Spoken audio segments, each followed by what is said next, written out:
In all the hours upon hours I've spent exploring the landscape of the zone, I realized I lost a lot of time and coupons simply by not being aware of certain features. So to pass on some knowledge, here are 10 tips and tricks I wish I had known sooner playing Stalker 2.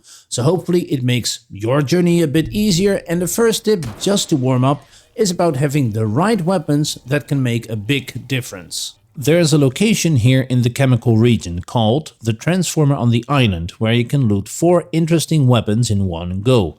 An APS-B pistol, which fires in bursts and has an armor penetration rating of 3, making it great against armored enemies.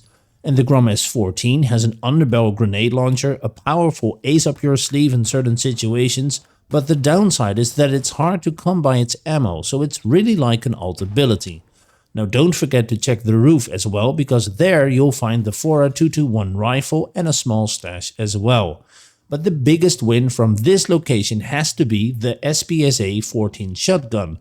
Now if you've watched my beginner's guide, then this is the next step up after the M60 Cracker because of its higher penetration rating and because it can fire semi-automatically. So you can just unload all 8 rounds as fast as you can click, which is great against the heavier mutants. Now if you want to upgrade this shotgun, just know that not every technician is capable of doing so. Just go to the one in Rostock and he'll be able to help you out. And while we're on the topic of shotguns when we're in Rostock anyways, you can get a nice unique variant of the SPSA 14 here in town by completing a side mission called the Freedom Coliseum, which you can start by talking to Ganja, who's the barkeep at the main bar. Now I won't spoil the actual mission because it's a fun one to experience firsthand. But long story short, at the end you'll receive the Sledgehammer, a modified SPSA 14 with a better pen rate and accuracy over the regular one. There is one catch though, which is that you have to progress the main storyline to a mission called Just Like the Good Old Days. Freedom Coliseum consists of 5 parts, and parts 4 and 5 won't unlock unless you started Just Like the Good Old Days. A final tip for when you're in Rostock, here you'll find a trader called Ragman. Aside from selling some attachments you might not have seen before, his party trick is that he actually buys weapons with the red durability icon. Now you have the choice that when you come across these when you're looting, you can unload ammo and drop them or take them with you. And remember, your private boxes at bases are linked, so you can just store a bunch of bad condition weapons when you're in Slack Heap, just to briefly put them in your inventory over at Rostock and then sell them to Ragman. However, don't sell anything other than broken weapons to this guy, because when you talk to him, he's trying to persuade you to stick with him, and when you're done he tells you to avoid Eugene. So when I first saw this, I was like, something's going on here. So when you go over to Eugene and you end your conversation with him, he'll tell you not to bother going to Ragman. And turns out Eugene will actually pay you 50% more than Ragman when you're selling items, which I tested here with a grenade and a weapon. And with both, Eugene pays more. So it's best to sell broken weapons to Ragman just for some extra cash, but anything else to Eugene to end up with the best deal. And by the way, there's one weapon that shouldn't be underestimated besides finding new rifles and shotguns, and that's Skif's pistol. Because some games will have this natural weapon loot progression kind of system where every gun you loot after you just start out will beat your basic or starter gear. But in Stalker 2, Skif's pistol remains to be a great choice. It's got better stats than some other pistols even after upgrading, and because it's considered a quest item, it has 0 repair costs, at least until you start upgrading it, but even then it's only going to be a couple of hundred coupons at best.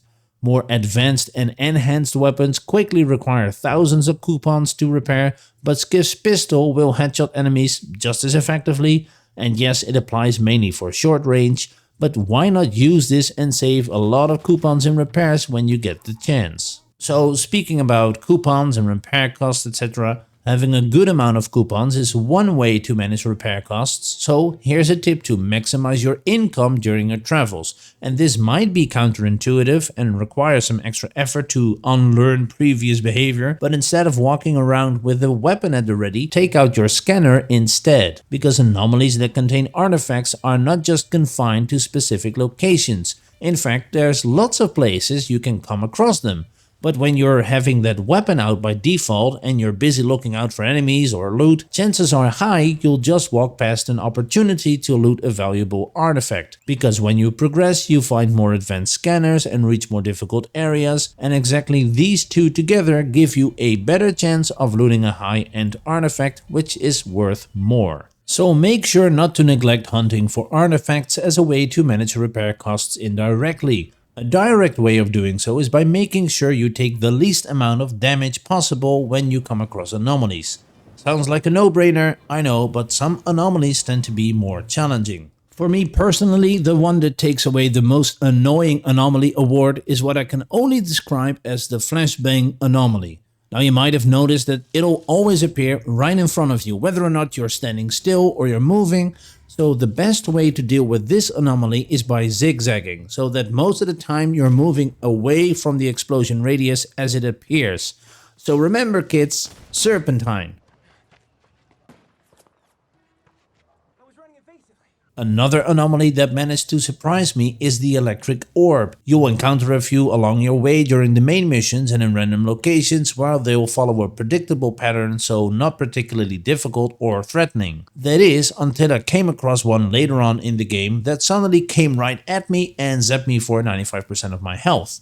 So after some futile attempts to outrun it whilst trying to explore this location, the reason why it was chasing me turned out to be that I had an artifact equipped. So just unequip any artifact or artifacts that you have, and now the orb will just patrol along its normal path without coming after you. Now the next one is called the glass cloud, and it's not much of a problem in terms of how to deal with it. It's more that it has an actual use during combat if you happen to be near one of these. Granted, it can be very annoying, causing a bleeding when you pass through it, but there is an easy solution, because if you either crouch by pressing left control or walk slowly by pressing X by default, you won't take any damage at all. However, the coolest feature is that it can also serve as a shield, since rounds won't be able to pass through, so when you're reloading or low on health and you see one of these clouds nearby, then you can keep it between you and your enemy and it'll soak up any incoming fire. Now you can even stand inside of it and won't take any damage when enemies are shooting at you. Quite cool, and granted the times that you'll be able to use this will be once in a lifetime, but hey,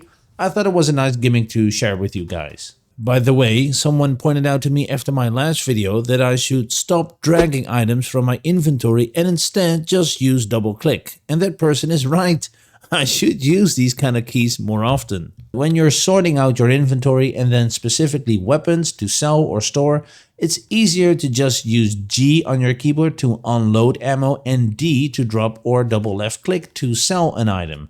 And this combo just makes it a lot faster to go through looted gear, quickly sorting everything out. Also, I bet most people rarely use this, but I just wanted you to be aware of this one, and it's a nice segue into my next tip, and that's using N to change ammo types. At the bottom right, next to your ammo display, you'll see a couple of small dots, with the white one indicating which type you're currently using. And there are 4 ammo types, and depending on which weapon you're using, from top to bottom, you'll have regular, armor-piercing, expansive, and flat. You can tell them apart by looking at the description and by the different boxes. Which type you pick influences your combat performance and your weapon's durability and thus repair cost. So just to go over the list, regular is regular, so nothing special in terms of damage, but it's also the most easygoing on your weapon's durability. Armor piercing does more damage to armor targets such as mutants and NPCs wearing exosuits. Expensive ammo does more damage to soft, so unarmored or less armored enemies. And last, flat ammo has less drop, so it's best used when you're firing over longer distances. All types beyond regular will decrease your weapon's durability faster, so it's best to sort out your ammo as well when you get back to a base to make sure you're not stacking up repair costs like a maniac because you're using nothing but expensive ammo, which might not be that efficient in most cases. Of course, you'll want to test this for yourself to see what suits your playstyle, but I can recommend using your